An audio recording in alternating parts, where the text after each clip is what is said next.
Bem-vindos, amigos do canal, a mais uma aula de História.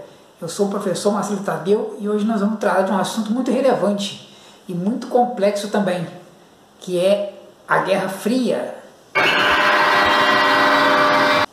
E antes de a gente partir para o vídeo, vou pedir para você a gentileza e a força aí do seu like, isso é muito importante para o canal. Se você gostou do conteúdo, peço que você compartilhe com outros grupos, no seu WhatsApp, no seu Facebook, para que nosso trabalho seja mais reconhecido e que possamos ajudar outras pessoas também. Tá ok? Então valeu, bora pro vídeo. Ah, vamos nessa! Então, em primeiro lugar, a gente vai tratar do nome. Por que Guerra Fria? Segundo um amigo meu, trabalhou comigo há muito tempo, Ricardo Barros, conhecido também como Afrite, o Eterno, diz ele que respondeu para o professor uma vez que foi uma guerra travada entre um país de clima frio. Ai, que burro, dá 0 pra ele. Já se viu aí o nível do caboclo, né? Então, ele vai assistir esse vídeo e vai reclamar. Então, o que vai acontecer? Mas, na realidade, a Guerra Fria foi um conflito político, ideológico, que foi responsável pela polarização do mundo. O que é polarização? Dividido em polos. Um em cima e outro baixo, não tem polo sul, polo norte. Então também esse conflito político ideológico vai dividir o mundo também entre duas ideologias dominantes, que era o comunismo e o capitalismo. O fato que está voltando a acontecer aqui no Brasil de novo, ressuscitando aí essa Guerra Fria aqui nos territórios aqui do Brasil. E o que vai acontecer? Então ele dividiu o mundo, como eu já falei anteriormente aí, na segunda metade do século XX. Tá, ok? E os Estados Unidos e a União Soviética foram os protagonistas desse conflito, as potências centrais. Tá?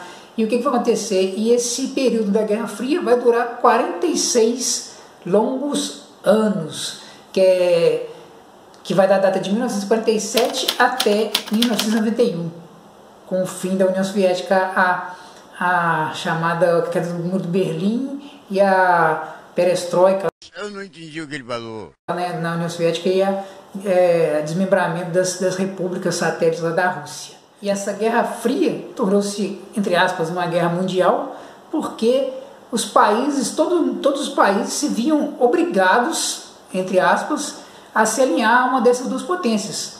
Você tá falando sério? Ih, rapaz. Tá? Tinha que se alinhar para garantir proteção, para garantir comércio e etc.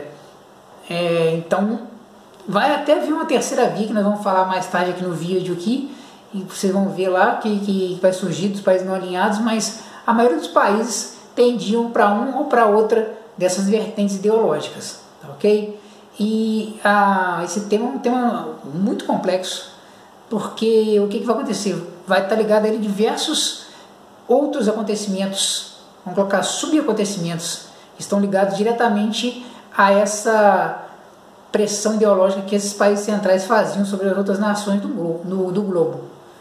Por exemplo, a Guerra do Vietnã, Guerra da Coreia, a corrida espacial, vamos ver mais aqui, a Revolução Cubana e vários outros conflitos que a gente vai ver aí em todo o mundo ali. A gente vai ver que tem a ver com o nome também, a Guerra Fria, porque as potências centrais, a União Soviética e os Estados Unidos nunca chegaram a se enfrentar diretamente e de fato mesmo não.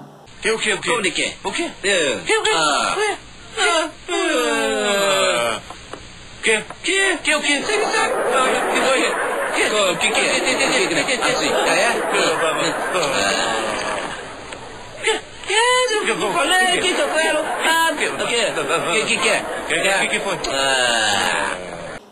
Mas elas alimentavam, patrocinavam e esforçavam, incentivavam conflitos em outros pontos do globo ali, seja no esporte, seja com guerra, seja com revoltas, seja com revoluções, na tentativa de ampliar a sua área de influência em seus mercados comerciais, lá, a troca de mercadorias, e crescer como uma ideologia dominante no mundo inteiro. Quanto mais países adeptos, mais poder você tem ali. Então essa era a necessidade importante de angariar novos adeptos à sua ideologia e à sua vertente ali. Ah, agora eu entendi! Agora eu saquei! Agora todas as peças se encaixaram! E por isso que chamou Guerra Fria, porque eles não se enfrentavam, Estados Unidos e União Soviética tinham um poderio militar muito grande e um conflito armado entre as duas superpotências ocasionaria a praticamente destruição mundial.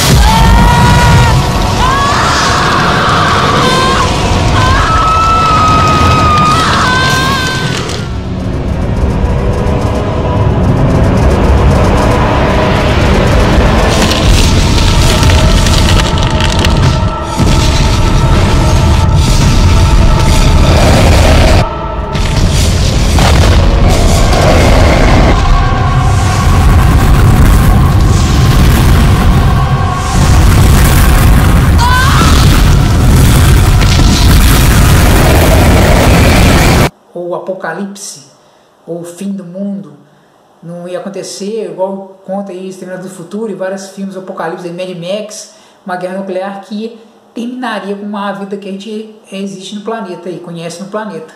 Então, de fato, eles nunca tinham um verdadeiro respeito entre elas. A paz era impossível, mas a guerra era improvável. ¿Es un poeta? ¿Es un poeta? Como nós já sabemos, eu já falei para vocês, a história é ação e reação. Então, para a gente entender o que foi e o que se tornou a Guerra Fria, é importante a gente saber o início dela. Tá? E o início da Guerra Fria está justamente no final da Segunda Guerra Mundial. E lembrando que Estados Unidos e União Soviética eram aliados, eram parceiros contra o nazismo, lutaram lado a lado. Eles eram os aliados contra o eixo. E o que vai acontecer? Mas no final da Segunda Guerra já Mundial, em 1945, já vislumbrando a vitória sobre os países do eixo, a Alemanha, o Japão, a Itália lá, e já começaram a se estranhar.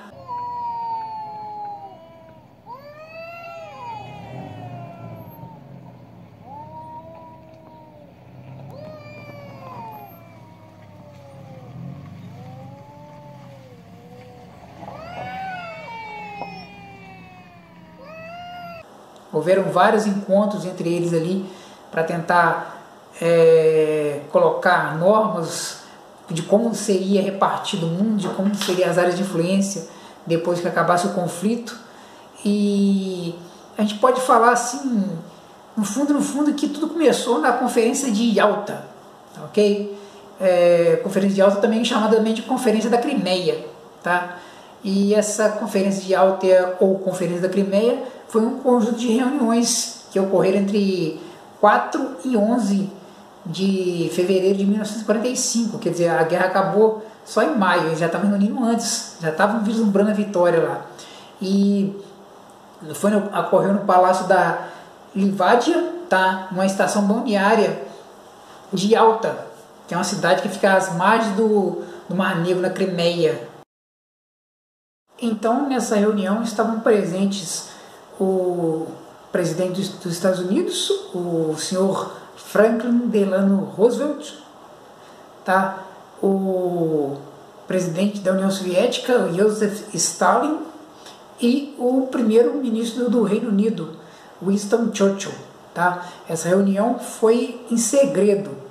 É segredo de Estado. Ninguém viu, ninguém sabe. Isso aí é improvável, pode ter visto e pode não ter, tanto faz, dá na mesma. E o que eles queriam nessa reunião? Qual foi o objetivo? Que ninguém vai se reunir durante uma guerra lá na Crimeia à toa.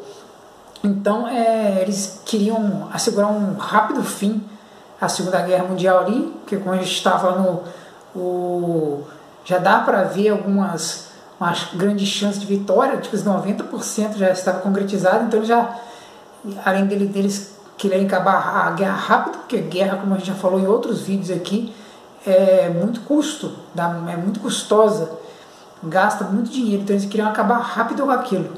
E além disso, eles queriam então também já começar a partilhar áreas de influência pelo mundo, para ver como é que o mundo ia ficar, como que chegar em acordos de como que o mundo ia ser compartilhado. 1 pra você, 1 pra mim, 2 pra você, 1, 2 pra mim, 3 pra você, 1, 2, 3 pra mim, 4 pra você, 1, 2, 3, 4 pra mim, 5 pra você, 1, 2, 3, 4, 5 pra mim. Prontinho, tudo dividido meio a meio. Como que eles iam estabelecer uma nova ordem no mundo, ok?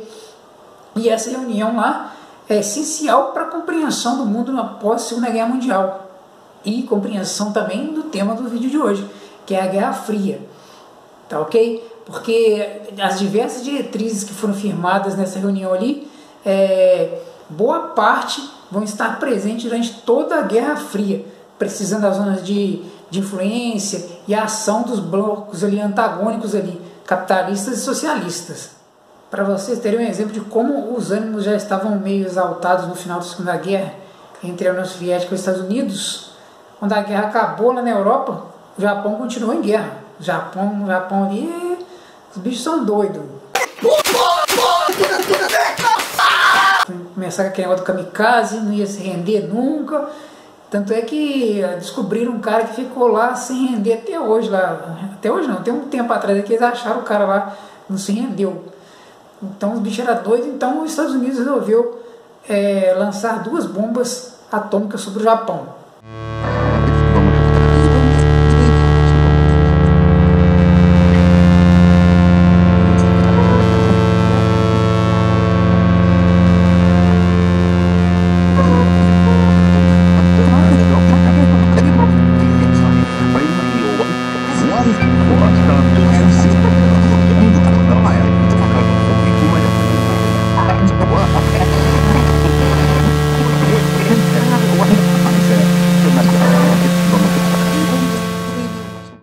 Uma bomba sobre Hiroshima e outra sobre Nagasaki, tá? E então teve objetivos claros. O primeiro era acabar rápido com a guerra contra o Japão, como a gente falou, guerra expendiosa, estava dando muita despesa, e abateu os ânimos dos japoneses, que os japoneses não se rendiam, era aquela coisa do guerreiro mesmo ali, que não se rendia de jeito nenhum. E a bomba sobre Nagasaki, eles falam que não tinha por que ter lançado aquela bomba, que sim, foi uma maneira dos Estados Unidos mostrar o seu poder bélico ao mundo inteiro, quer dizer, tipo assim, agora sou eu que mando, olha só o que eu posso fazer com vocês. Sou foda! E principalmente mostrar isso para a União Soviética. Então já estava uma demonstração de força, de poder ali. Então a maioria dos historiadores tem consenso que a Guerra Fria ela se iniciou em 1947. E logo após então a Segunda Guerra Mundial. A Segunda Guerra Mundial acaba em 1945 e o que vai acontecer? Ela acontece em 1945 por causa de quê? Por causa do discurso de um presidente americano, o Harry Truman, tá? E nesse discurso o presidente americano ele realiza esse discurso no Congresso americano ali e ele solicitava verbas para que os Estados Unidos pudessem ter dinheiro para poder emprestar para os países europeus que foram destruídos durante a Segunda Guerra Mundial, tá? E eles emprestariam dinheiro para esses países, para que eles conseguissem recuperar suas economias e reconstruir seus países, evitando ali o crescimento e o avanço do comunismo na Europa, porque estava tendo, pela crise econômica que estava acontecendo, estava tendo muito movimento comunista na Europa, então vários países estavam se convertendo ao comunismo. Então, na visão de Truman, era papel essencial dos Estados Unidos liderar o avanço do comunismo no continente europeu. Então, ele iniciou esse processo ali que ficou conhecido como Doutrina Truman.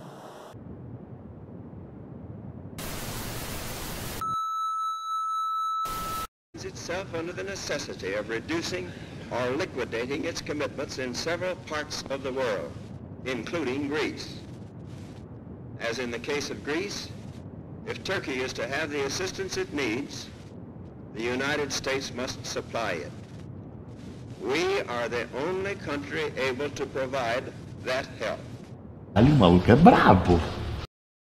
E a doutrina Truman, ela consistiu em um conjunto de medidas tomadas pelos Estados Unidos para conter o avanço, como a gente falou, do comunismo. E a primeira ação tomada por essa doutrina foi a criação e estabelecimento do Plano Marshall. Tá? O Plano Marshall era um plano de recuperação econômica da Europa. A gente não falou que ele estava pedindo dinheiro para o Congresso americano. Então, os americanos forneceriam grandes somas de dinheiro para os países interessados, desde que eles aderissem ao capitalismo. Tinha esse porém. Tá? Mas essa atuação dos Estados Unidos pela doutrina Truman, segundo alguns historiadores, justifica-se única e exclusivamente pelo discurso, vamos colocar, alarmista, não é alarme, que representava a União Soviética como uma potência expansionista. Mas só o que vai acontecer? Isso nunca aconteceu. Ué? A União Soviética não era uma nação expansionista. Não demonstrava interesse nenhum em atuar fora da zona de influência do leste europeu. Estudos apontam que a União Soviética tinha uma postura no pós-guerra abertamente defensiva. Tafarel! Sai, sai, sai, sai que é sua! Brasil! Estava com medo de ter outra guerra, não estava dando conta. A União Soviética foi a nação que perdeu mais vidas e mais material durante a Segunda Guerra Mundial. E por esse motivo, por causa da destruição do país, ela se mantinha defensiva. Meu, tô fodida! Ela tinha sim um plano de financiar movimentos comunistas armados em outras partes do mundo, mas não se expandir pela Europa ali e tudo mais. Primeiro ela tinha que reconstruir o seu país. Só que, como a gente falou, por causa desse alarmismo contra o comunismo, o bicho-papão que come criancinha, os Estados Unidos lançou esse Plano Marshall, essa doutrina Truman ali, que vai iniciar a Guerra Fria. Em resposta ao Plano Marshall, a União Soviética lançou o Comecon, tá? Que era também um plano de ajuda mútua entre os países ali que aderiram à ideologia socialista comunista. Tá? Pode ser considerado uma resposta soviética ao Plano Marshall, como eu falei. Afinal, durante a Guerra Fria, os dois blocos mantiveram-se sempre em equilíbrio. Por exemplo, e para esquentar ainda mais o clima, em 1949, além do Comecon, que a União Soviética lançou, também a União Soviética divulgou ao mundo inteiro que ela conseguiria fazer suas próprias armas nucleares. Ih, caralho! Que foi considerado um desafio à supremacia americana. E aí o trem ferveu mesmo. Quer dizer, foi uma demonstração de força que as duas tinham poder para destruir o mundo inteiro. Ai, credo! E essa é a chave para colocar a chave que liga ali a Guerra Fria, essa capacidade da União Soviética também fazer armas nucleares. É o que vai dar início realmente à Guerra Fria ali, que a partir daquele momento nenhuma das potências ousaram se atacar diretamente, porque elas teriam o poder de destruir a vida na Terra. Então elas respeitavam, mas vinham tramando entre si ali, e a competitividade entre elas passou para outros pontos.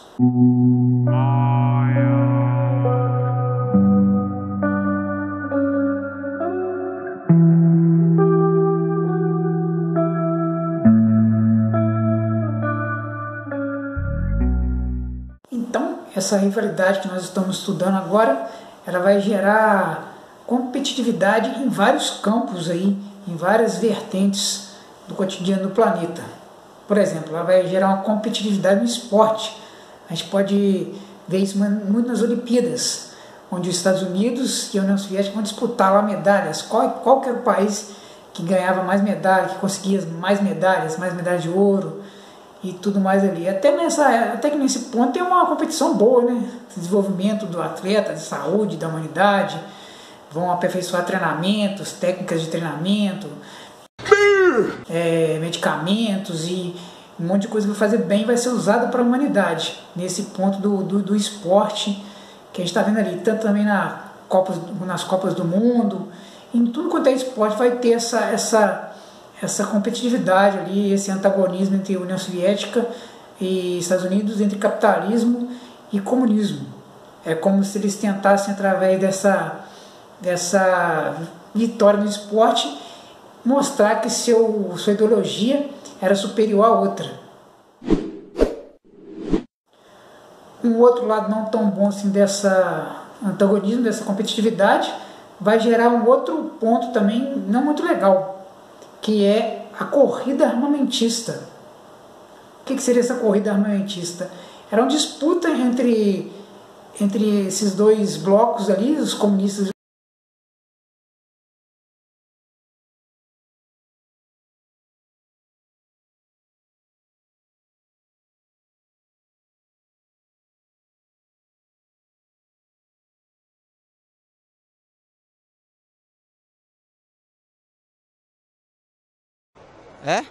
Por exemplo, a internet, hoje que a gente está conseguindo falar aí, tem os dados e tudo mais, foi inventado nessa época, pelo medo de uma eventual ataque de um dos países, os dados estiverem em um lugar só. A internet espalha a informação, então a internet surgiu dessa desavença, desse conflito aí na Guerra Fria. Era uma maneira deles estarem espalhando os dados para outros pontos, para não ficar perdidos. Se acontecesse um ataque tipo Washington ou Moscou, eles têm acesso a outros lugares ali. E várias outras tecnologias que hoje em dia são usadas na vida civil foi desenvolvida pela tecnologia de guerra. É muito engraçado como o ser humano é estimulado, né? Quando ele tem que matar os outros, ele vai lá, trabalha, faz negócio, desenvolve negócio maneiro. Quando é para fazer o bem, demora e fica ali. A tecnologia de guerra não, ela vem ali, o cara fica ali em cima ali e luta e trabalha dia e noite para poder destruir um ao outro. O ser humano é uma espécie sinistra mesmo, né? Quando é para destruir, eles trabalham bem. Já dizia o cardeal Richelieu, o cardeal lá da França lá, nessa vida eu pratiquei muito mal e bem, mas todo o bem que eu pratiquei muito mal, e todo o mal que eu fiz ele muito bem. E então é assim que eu sintetizo a humanidade, infelizmente. Wow, bravo, wow. Então as duas potências ficavam disputando lá. Vamos ver quem tem mais aviões, vamos ver quem tem mais tanques de guerra, vamos ver quem tem mais submarinos. E a tecnologia aumentando sempre. Aí inventaram o submarino nuclear, inventavam os caças supersônicos, os caças invisíveis, os caças espiões, os submarinos que carregavam ogivas nucleares. Então a tecnologia foi só aumentando, a tecnologia voltada para a destruição, infelizmente. Então eles ficavam ali. Em 81, se eu não me engano, lançaram até o projeto Guerra nas Estrelas, que os satélites seriam capazes de disparar laser sobre a Terra. Então ia ser um quiprocó danado aqui no planeta. Isso causava muita tensão na população. A população não sabia se de uma hora para outra o mundo ia acabar. Jesus Nazaré, Jesus Ave Maria cheia de graça, Nossa Senhora. Então vivia cheio de nego paranoico aí, nego cavando buraco, fazendo abrigo antinuclear, com medo que de uma hora para outra acontecesse um desastre aí e uma guerra nuclear se efetivasse e a vida na Terra sofresse muitas mudanças, ok? Para vocês terem ideia, a Rússia em 61 lançou o Tsar Bomb, tá? Que é a bomba mais poderosa que já foi feita pela humanidade, e ela equivalia mais ou menos a 58 megatons, ou seja, mais ou menos 58 milhões de toneladas de TNT. Mesmo assim, ela foi diminuída, seu tamanho. Ela ia ser maior ainda, ela ia ter mais 50 megatons. Só que eles decidiram diminuir ela por causa da destruição que ela ia proporcionar ali. Ela não ia ser usada em guerra, porque ela era muito grande. Mas, como a gente falou ali, ela foi usada como, a detonação dela foi usada como propaganda na Guerra Fria. Tipo assim, olha só, que se a gente quiser, olha que a gente vai tampar nos Estados Unidos, vamos moer todo mundo. Só de ouvir falar, dá até um arrepio, cê é louco. Tem que olhar pro céu direto aí, entendeu? Que você sabe, né? E no encalço da corrida armamentista, sendo até, vamos colocar assim, impelida, propulsionada por essa corrida armamentista por causa da tecnologia, também temos destaque também para a corrida espacial. A corrida espacial. História de hoje. O que seria essa corrida espacial? Quando eu era criança eu assistia muito corrida espacial lá na Barbera, lá o pessoal batendo corrida lá no espaço lá. Então a corrida espacial foi um dos episódios que marcaram grandemente a segunda metade do século XX. Tá? Ela ocorreu entre os anos de 1957 e 1975. E o que vai acontecer? Ela foi caracterizada, como a própria palavra diz, pela intensa exploração do espaço, realizada pelos americanos lá e soviéticos. Já que no mundo aqui eles estavam competindo nos esportes, melhor estilo de vida, maior tecnologia bélica, tinha que buscar um novo objetivo mais longe, um lugar ainda não explorado, mostrando sua tecnologia e sua capacidade extra, né, fora da Terra. Então eles resolveram explorar o espaço. Então isso deu início à corrida espacial, apoiado pela tecnologia que ele está desenvolvendo na corrida armamentista também. Dominar o espaço era algo fundamental dentro dessa luta travada entre as potências. Aquele que dominasse ali a última fronteira da humanidade evidenciaria seu papel ali de potência mais poderosa. E o que vai acontecer? Explorar o espaço também era muito útil, militarmente falando, porque pois permitiria monitorar os movimentos feitos pelo inimigo, satélite espião, e abriria uma possibilidade de ataque, nova possibilidade de ataque em caso de guerra. Como eu já falei, surgiu até no final da década de 80 o Guerra nas Estrelas, um projeto do presidente Ronald Reagan. O primeiro grande marco da corrida espacial foi feito pelos soviéticos. Adivinha qual que foi? Vamos ver se vocês sabem. Vocês sabem qual foi? Então, foi no dia 4 de outubro de 1957, às 10 horas e 28 minutos, no horário de Moscou. Informação completa aqui para vocês. Beleza, tá sabendo legal. E o que vai acontecer? Os soviéticos lançaram um satélite artificial chamado Sputnik 1. O pessoal daqui de fora conhece o Sputnik, é um pastel gigante que vende aqui. Mas esse não, era um satélite mesmo feito de alumínio. Ele tinha 83,6 kg e era feito de alumínio. E tinha 53 centímetros de diâmetro. Que informação dramática. E o que vai acontecer? Esse Sputnik 1 ele ficou em órbita durante 22 dias. E quando ele ficou em órbita, ele já começou a mandar os primeiros sinais de rádio. E isso foi muito celebrado pelos soviéticos e foi até noticiado pela imprensa americana também.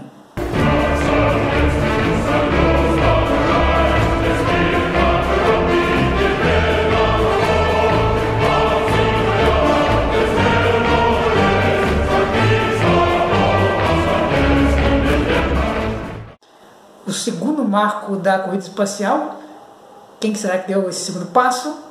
Americanos ou soviéticos? Quem que vocês acham? Escreve aí nos comentários aí. Eu sei quem foi, eu vou falar para vocês então. Foram os soviéticos, da onde o Celso Portiolli aqui agora. Foram os soviéticos. Praticamente um mês depois de lançar o Sputnik 1, eles lançaram o Sputnik 2. No dia 4 de novembro de 1957. Ele já era mais grandão, ele já tinha 508 kg, era muito maior que o primeiro Sputnik. E nesse satélite artificial também foi a bordo dele o primeiro ser vivo que foi ao espaço. Qual será que foi esse ser vivo? A gente costuma ver nos desenhos animados aí que era macaco, né? Já viu? O treinamento de macaco, o macaco vai para o espaço. Será que foi um macaco? Será que foi um cachorro, um rinoceronte? O que vocês acham que foi ele? Vamos ver se vocês sabem. Vamos ver se vocês sabem quem. Dá as suas respostas aí. Quem achou que é determinado animal pode escrever aí nos comentários aí também. Mas eu vou dar a resposta certa, e a resposta certa é um cachorro. Na realidade é uma cadela chamada Laika. Tá, ok? Ela foi o primeiro ser vivo no espaço, ela que ficou ali no satélite ali, todo preparado para ela ali. E a Laika ficou lá, tadinha. Ela foi encontrada nas ruas de Moscou, era um cãozinho abandonado, foi resgatado ali pelo pessoal que cuidava das tecnologias ali da União Soviética, dos foguetes e tudo mais ali, e ela foi usada ali então na experiência. E ficou a bordo desse satélite durante 10 dias, que infelizmente a nossa Laika morreu. Não teve como sobreviver, não voltou à Terra. Ela foi usada para, como a gente faz até hoje em dia, muito teste em animais, ela também foi usada para um teste animal.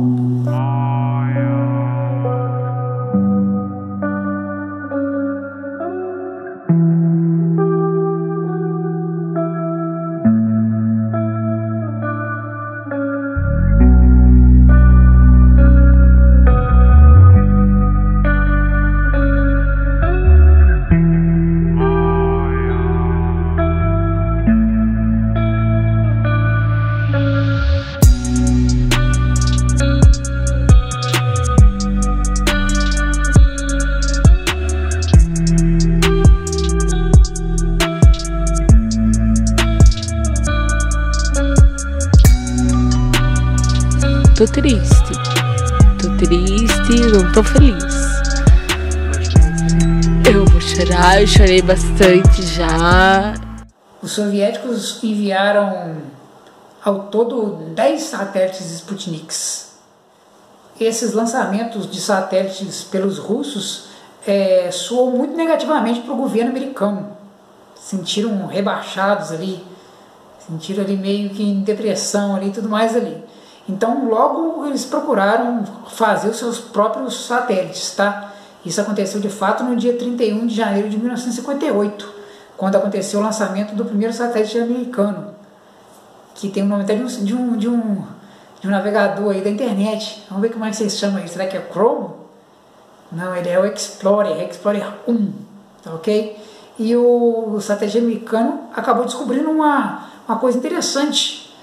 Descobriu a existência de uma região radioativa ao redor da Terra, que é chamado de o cinturão de Van Allen, tá ok? Então depois vocês procuram na internet para saber o que é. Dá um Google aí, vocês vão saber o que é esse cinturão de Van Allen, tá ok? E 4 meses depois, a sonda lá, o satélite Explorer, parou de emitir os seus sinais e caiu, voltou para a atmosfera 12 anos depois. Então, a partir desse momento, os americanos criaram a National Aeronautics Space Administration, sendo mais conhecido como a NASA, que tem que vir estudar os brasileiros aí, vocês estão sabendo, né? Tô sabendo, vai. Os soviéticos, então, foram os primeiros a enviar um satélite fora da Terra, um satélite artificial, foram os primeiros a enviar um ser vivo ao espaço e foram os primeiros a enviar uma sonda em volta do Sol também. E além disso tudo, também foram os primeiros a enviarem um ser humano ao espaço. Tá? E essa seleção para ver quem que ia ser o primeiro ser humano a orbitar em torno da Terra foi feita em abril de 1961. O Yuri Alexeyev Gagarin e German Stepanovich Titov. E dentre esses dois aí, estabelecidos aí como os melhores, mais aptos aí, foi escolhido então o Yuri Gagarin. Então ele foi lançado ao espaço no dia 12 de abril de 1961, tá, a bordo da espaçonave chamada Vostok 1. Então essa Vostok 1 ela ficou em órbita da Terra durante 108 minutos. Yuri Gagarin, então, o primeiro ser humano vivo a sair fora da Terra, ele, vendo a Terra do espaço, ele falou a seguinte frase: "Eu vejo a Terra, ela é azul". E como o módulo do Yuri Gagarin não era manobrável, a força da gravidade atraiu de novo ele, então ele reentrou na atmosfera e caiu. Então, quando ele estava mais ou menos a 8.000 metros de altura, ele ejetou e terminou sua descida de paraquedas. Então ele conseguiu êxito na sua missão, nem morreu. Caracas. Os soviéticos também foram os primeiros a mandar uma mulher ao espaço, a senhora Vladimirovna Tereshkova. E ela foi enviada ao espaço em 16 de julho de 1963. Então a gente está vendo que os soviéticos estão dando uma lavada aí nos americanos. Então a gente vai ver o que os americanos fizeram então para poder se aproximar um pouquinho da capacidade de exploração espacial dos soviéticos. Os americanos, então, para não poder ficar atrás dessa exploração espacial, resolveram lançar também o primeiro americano no espaço. E essa missão coube a Alan Bartlett Shepard Jr. Ele foi a bordo da espaçonave Freedom 7, em 5 de maio de 1961. E ele ficou 15 minutos numa trajetória suborbital, então ele não ficou fora do espaço, ele ficou ali.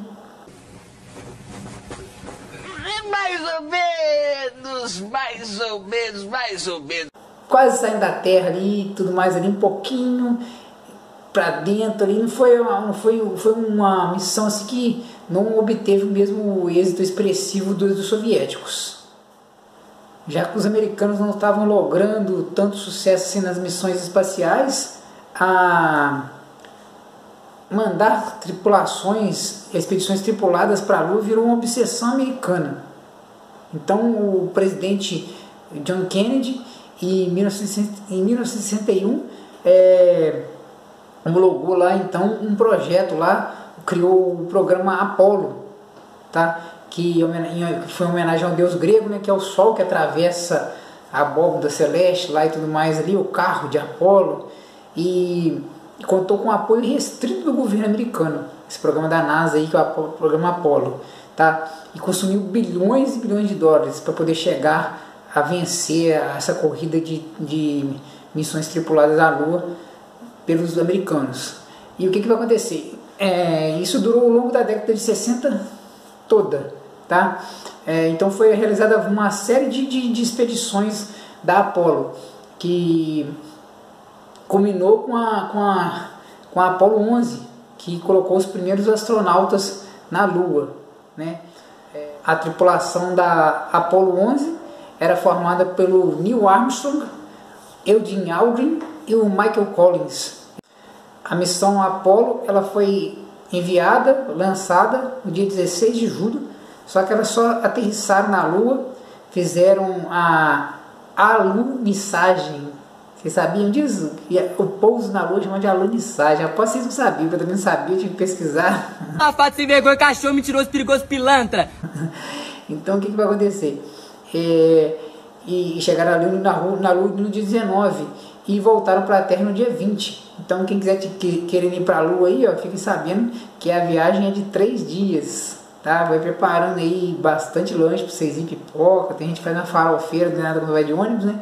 Então quem vai de ônibus espacial, prepare 3 dias de viagem também, tá?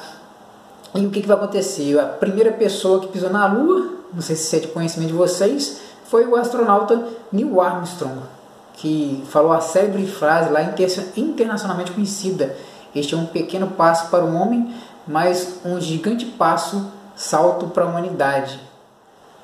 Só os astronautas Armstrong e Aldrin é que tocaram a superfície lunar, que desceram lá. Eles exploraram a superfície lunar por um período de 2 horas e meia, tá? E trouxeram consigo 21 quilos de rochas lunares. Aerolitos, certo! Ao todo foram realizadas 17 missões Apollo, que foram responsáveis por trazer 380 kg de rochas lunares para a Terra, que foram usadas em diversos estudos científicos.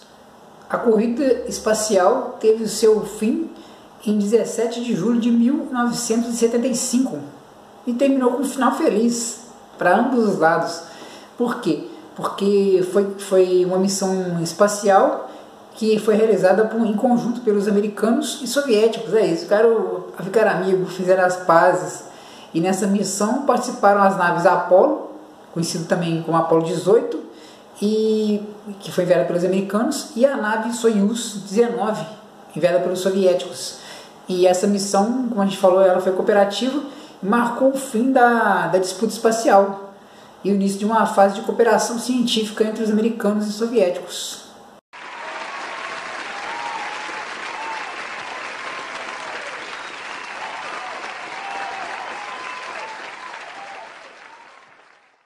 Uma atividade que teve um crescimento extraordinário durante a Guerra Fria foi a espionagem.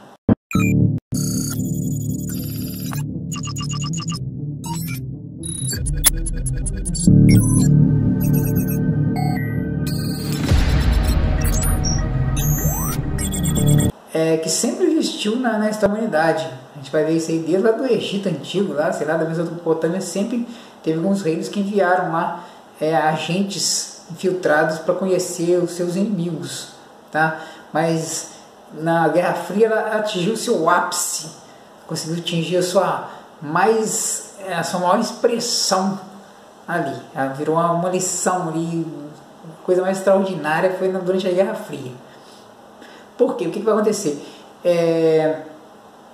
Durante a Guerra Fria, os blocos lá usaram a espionagem de maneira muito forte, muito firme, muito grande.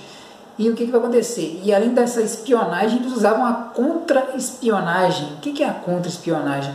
É você meio que desinformar o seu rival, você passar informações falsas para ele ali. Eu compreendi. Então, os dois blocos ali, tanto os soviéticos quanto os americanos, tanto os capitalistas contra os socialistas, eles vão ter agências que vão cuidar desse serviço de espionagem. Não é só os americanos e soviéticos que vão ter, não. Por exemplo, a Inglaterra também vai ter, todos os países vão ter um serviço ali de espionagem ali. Até no Brasil vai ter, pra vocês terem ideia disso aí. Então, o que vai acontecer? Por parte do bloco comunista, o órgão que foi encarregado dessa espionagem foi a KGB, tá? E pelos Estados Unidos é um órgão que existe até hoje em dia, que é a famosa CIA, tá? Que é o Comitê de Informações Americanos ali. E esses órgãos tinham a função de monitorar de forma abrangente a opinião pública, subversão interna e possíveis parcelas de desestabilização ali nos blocos ali antagonistas, seja eles soviéticos, seja eles capitalistas, seja eles comunistas e tudo mais. E eles fomentavam, pegavam informação,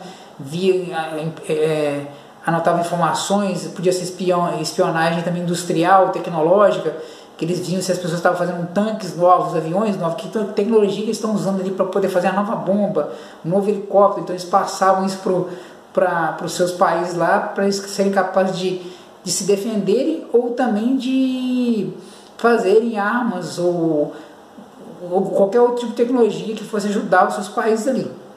Até alguns espiões mudavam de lado no meio das suas missões, acontecia isso também. Então a gente vai ver que a gente pode ver que até o cinema foi muito assim, teve muitos personagens ligados a esse esquema de espionagem da Guerra Fria ali. Por exemplo, o caso do James Bond, aquele filme da Missão Impossível. A gente vai ver um monte aí falando sobre espiões ali, que mostra claramente como é que era precioso esse serviço na época ali, e muito importante, apesar dele ser por baixo dos panos. Até animais foram treinados pelos dois blocos ali para missões de espionagem, para vocês verem como é que estava uma coisa ali, estava adiantada mesmo, estava para frente. Por exemplo, a CIA treinou corvos para colocar microfones nas janelas, já que eles não tinham acesso, então colocavam os corvos e colocavam microfone nas janelas para eles poderem escutar. Treinou golfinhos também para fazer missões subaquáticas. Os russos treinaram pombos para que eles pudessem, sobrevoando, fotografar locais de lançamento de mísseis, estações de radar e variados serviços também. Como eu falei anteriormente, outros países também tinham um serviço de espionagem. Por exemplo, a Alemanha Ocidental, que era capitalista, ela tinha entre 1849 até 1989 cerca de 10 mil espiões agiram entre os comunistas. E esse serviço de espionagem da Alemanha Ocidental era chamado de Stasi. Os britânicos também possuíam seu serviço de inteligência de espionagem, e era o Secret Intelligence Service, o SIS, comumente conhecido como MI6, Military Intelligence Section 6, tá? Famoso aí dos filmes, dos personagens, lá como eu falei, Missão Impossível, o 007, assim por diante. Era famoso, mas foi reconhecido há pouco tempo, que eles reconheceram que tinha essa seção de espionagem secreta no governo britânico ali.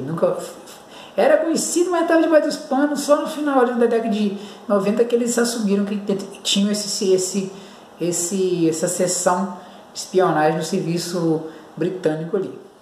Então, essa competitividade entre as potências mundiais, esse antagonismo, esse maniqueísmo aí entre Estados Unidos e União Soviética vão gerar vários eventos, revoltas, revoluções e movimentos assim que estão diretamente ligados à Guerra Fria. Como a gente falou, as grandes potências nunca se enfrentaram de fato, mas sempre patrocinavam golpes e apoio a movimentos que se adequavam à sua ideologia em toda a parte do mundo.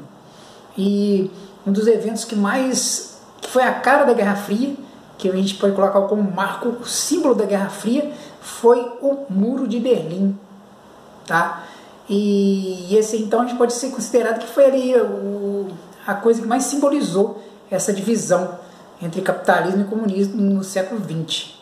Então, para a gente entender a divisão de Berlim e a divisão do território alemão, a gente tem que voltar lá no final da Segunda Guerra Mundial. Como a gente falou aqui de diversos tratados que a gente já falou aqui no começo do vídeo, como a Conferência de Yalta, a Conferência da Crimeia. E então a gente sabe que depois que Berlim foi tomada pelos aliados, Estados Unidos, França, a Inglaterra e a União Soviética, e terminada a guerra, o território alemão foi dividido em áreas de influências, onde esses 3, 4 países aí tinham seus territórios demarcados. Então tinha uma área lá que era britânica, outra área que era francesa, outra área que era soviética e outra área que era americana. Só que a Inglaterra e a França abriram mão desses territórios, não quiseram saber isso não. Não quero não! Não quero não! Faz aquele... Eu não quero! Mais preocupado com a reconstrução da sua economia e de seus países. Então, o território alemão e Berlim, que era a capital, foi dividida somente entre Estados Unidos e a União Soviética. Então, a Alemanha foi dividida em 2, não mais em 4, como programavam lá as conferências. Então, a Alemanha ficou dividida em 2 blocos. Tá?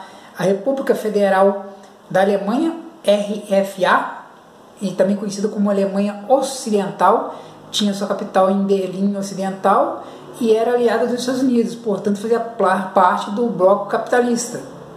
O outro bloco era a República Democrática da Alemanha, RDA, conhecida como Alemanha Oriental. Tinha sua capital em Berlim Oriental e era aliada da União Soviética, portanto fazia parte do bloco comunista.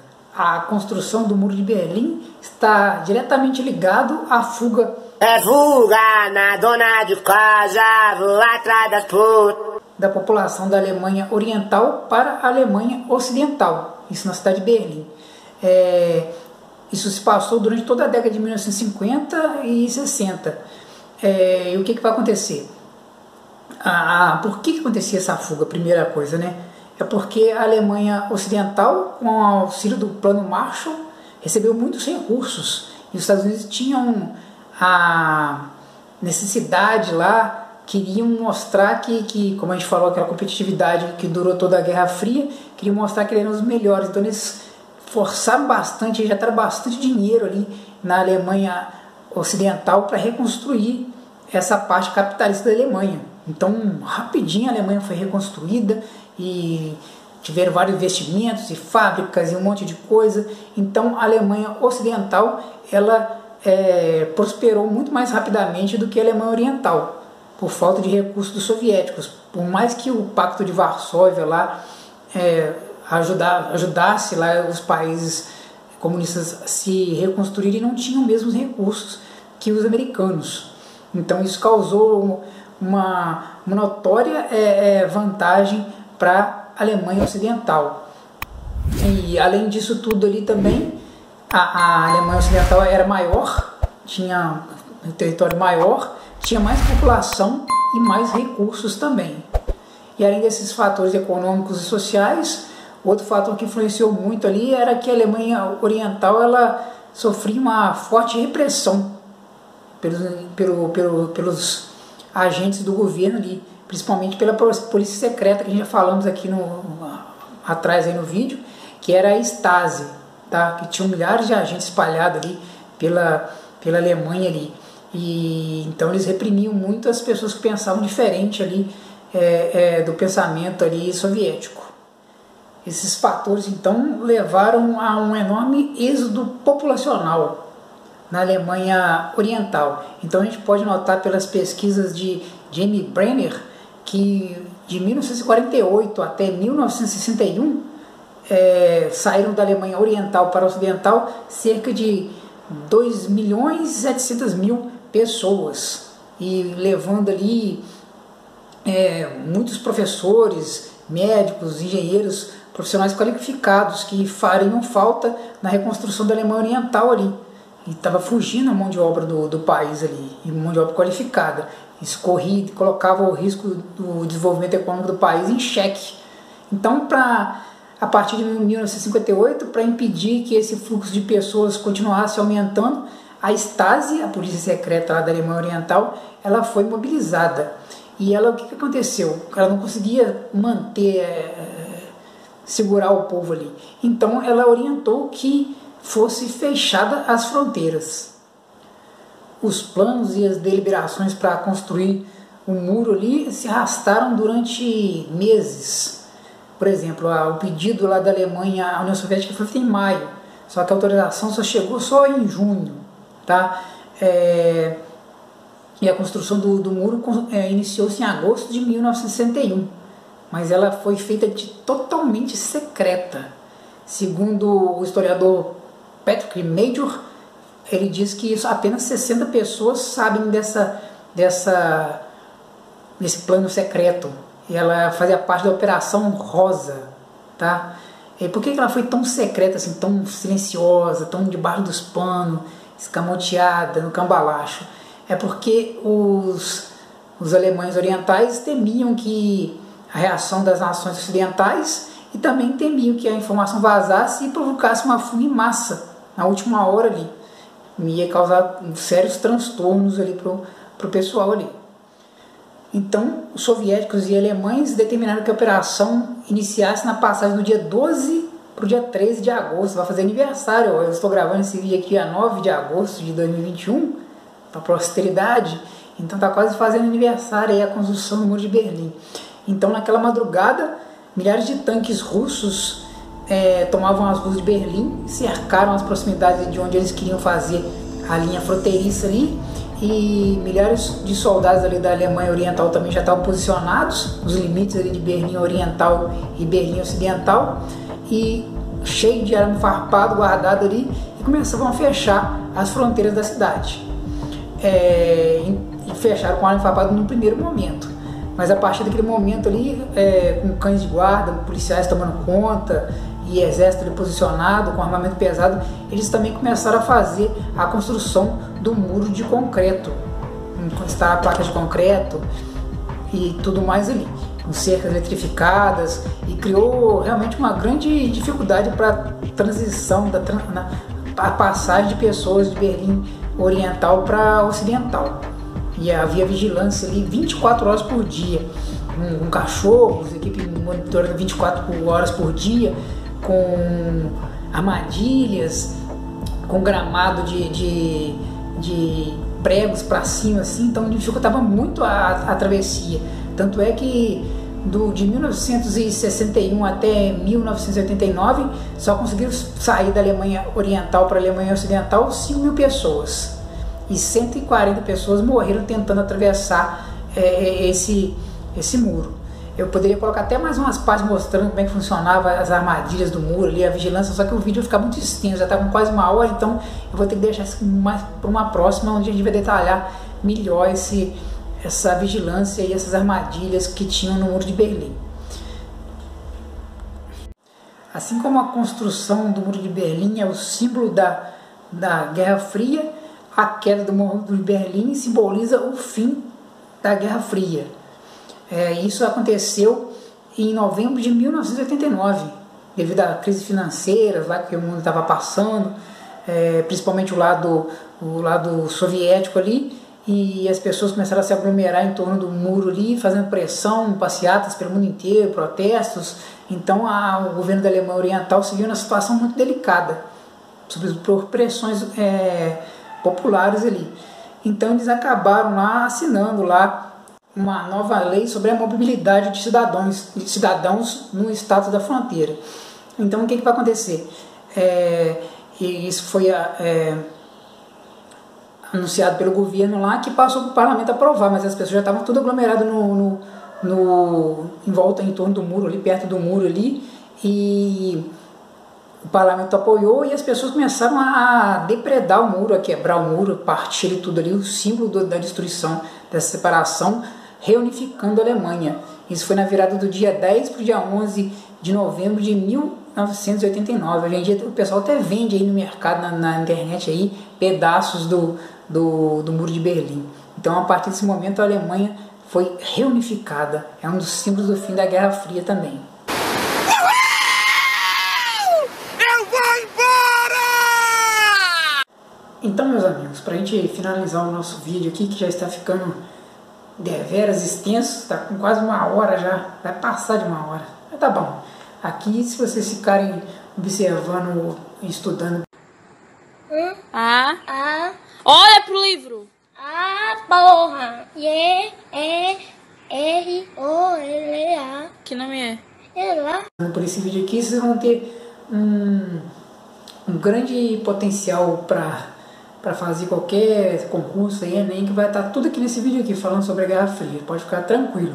Por mais que ele esteja extenso, você ficar fixado nele aí e ver as coisas que foram tratadas nele, você vai ter um bom arcabouço aí, muita munição aí de sabedoria aí para poder disparar aí nas suas provas, nas perguntas e para o dia a dia mesmo, porque a história é feita para o dia a dia, para o diário, não é para você fazer concurso não, é para você ser uma pessoa sábia, para você conhecer as coisas. Então é diferente, tem gente que acha que estudar história só para o Enem, para o PISM, e não é assim não. Tu não é assim não! Vamos lá, então o último desses eventos, mas não menos importante, é a crise dos mísseis que aconteceu em Cuba. E essa foi uma situação muito delicada, como a gente falou, vários eventos ocorreram por causa da Guerra Fria. Revolução Chinesa, Revolução Cubana e vários outros conflitos lá menores que aconteceram porque os dois lados patrocinavam movimentos capitalistas ou comunistas ao redor do mundo. Então o que vai acontecer? Um desses eventos aí, que vai estar relacionado com a Guerra Fria, vai ser essa crise dos mísseis. E essa foi uma situação muito delicada, foi um dos momentos mais delicados da história da humanidade. Para vocês terem ideia, nos Estados Unidos tinha um relógio lá que marcava quanto tempo faltava para a humanidade, se o mundo ia acabar. Se o relógio chegasse à meia-noite, as armas nucleares seriam disparadas. E por causa dessa crise dos mísseis em Cuba, esse relógio ficou 5 minutos para meia-noite. Se o relógio chegasse à meia-noite, as armas nucleares seriam acionadas, tá ok? E esse evento aí fez com que as duas superpotências, como a gente falou, beirassem uma guerra nuclear. Então vamos voltar um pouquinho para a gente saber por que ocorreu essa crise dos mísseis e por que ela foi em Cuba. Logicamente, Cuba é muito perto dos Estados Unidos, pertíssimo. Então o que vai acontecer?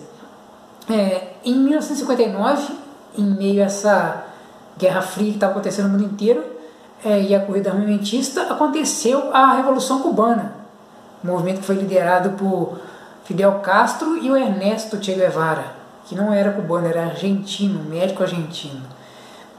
Que depois, então, o presidente lá de Cuba, que era Fulgêncio Batista, que era um aliado dos Estados Unidos. Cuba naquela época, na realidade, era praticamente um bordel dos Estados Unidos. E todas as empresas lá que trabalhavam lá eram agrícolas e pertenciam a multinacionais americanas, tá ok? Então eles queriam dar um basta nisso. E o que vai acontecer? Então eles conseguiram, tiveram esse objetivo lá e conseguiram depor o Fulgêncio Batista. E em 1961, o presidente lá, Fidel Castro, ele declarou publicamente a sua adesão ao comunismo internacional.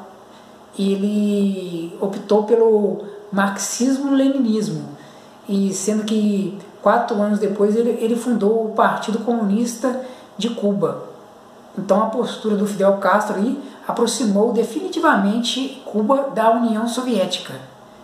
E sendo Cuba uma ilha geograficamente estratégica, situada no Caribe ali, né, os soviéticos viram um território ali uma oportunidade de estabelecimento de bases de mísseis nucleares que ficariam apontadas para cidades estratégicas importantes estadunidenses. Então os Estados Unidos não ficou muito feliz com aquela situação aí não. Então eles começaram a treinar alguns cubanos que foram buscar refúgio lá nas suas terras lá, foram treinados pela CIA. E no mesmo ano, em 1961, a Cuba sofreu uma ação contra-revolucionária. Tá? Então o pessoal queria derrubar a revolução lá, patrocinada pelos Estados Unidos. E esse fato ali ficou conhecido como a invasão da Baía dos Porcos, que resultou ali na Batalha da Playa de Irón. Tá? E nessa batalha ali, os contra-revolucionários patrocinados pelos Estados Unidos foram derrotados. E da relação da CIA, como a gente já falou aí atrás aí sobre as entidades secretas lá, espiões e tudo mais, como teve de relação direta dos Estados Unidos com essa tentativa contra-revolucionária, Cuba optou em ceder espaço do território para a instalação de mísseis balísticos soviéticos, como forma de se impor geopoliticamente no continente americano. Tipo assim, não vem não que a gente está armado também. Vem pra você ver. A base de mísseis ali, nucleares foi detectada pelas Forças Armadas dos Estados Unidos no dia 14 de outubro de 1962 por aviões espiões do tipo U-2, não é banda de música não, mas os aviões chamavam U-2, tá? E eles fotografavam periodicamente a região. E eram mísseis de alcance médio, que poderiam atingir a capital dos Estados Unidos, Washington, não é Nova York, tá? O nego erra muito isso, e em 3 minutos. Então era um perigo gravíssimo para os americanos. Então, após a descoberta, o presidente do período lá era o John Fitzgerald Kennedy, e ele então optaram por estabelecer um bloqueio contra Cuba, que dura até hoje, tá? Em vez de atacá-la. E ao mesmo tempo ele procurou negociar com o líder soviético Nikita Khrushchev. Então as negociações começaram a se realizar e se estenderam durante 10 dias. E a tensão estava sendo superada, estava diminuindo a tensão e tudo mais ali. E a principal exigência de Cuba era que os Estados Unidos não mais tentassem invadir a ilha. Aí eles iam tirar as bases de mísseis de lá. E se comprometessem a não apoiar nenhuma tentativa de invasão também ao território cubano.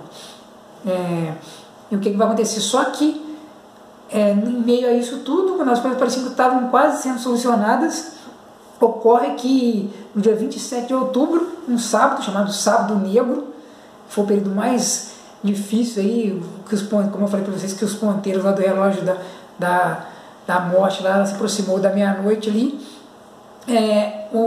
A Força Aérea Cubana lá, a artilharia antiaérea cubana, nem Força Aérea não tinha direito ali, ela derrubou um desses aviões espiões, no U-2, tá aí provocando a morte do piloto. Então, aí nesse momento aí, a crise ali dos mísseis chegou no seu auge e chegou na iminência do apocalipse nuclear.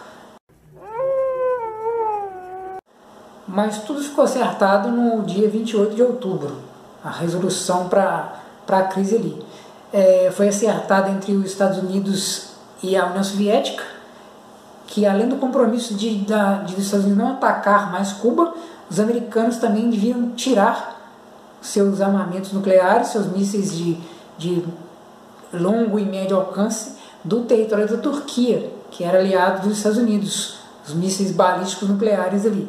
E era um país geograficamente próximo ali do leste europeu, que tinha a chance de atingir lugares ali muito importantes ali para os soviéticos.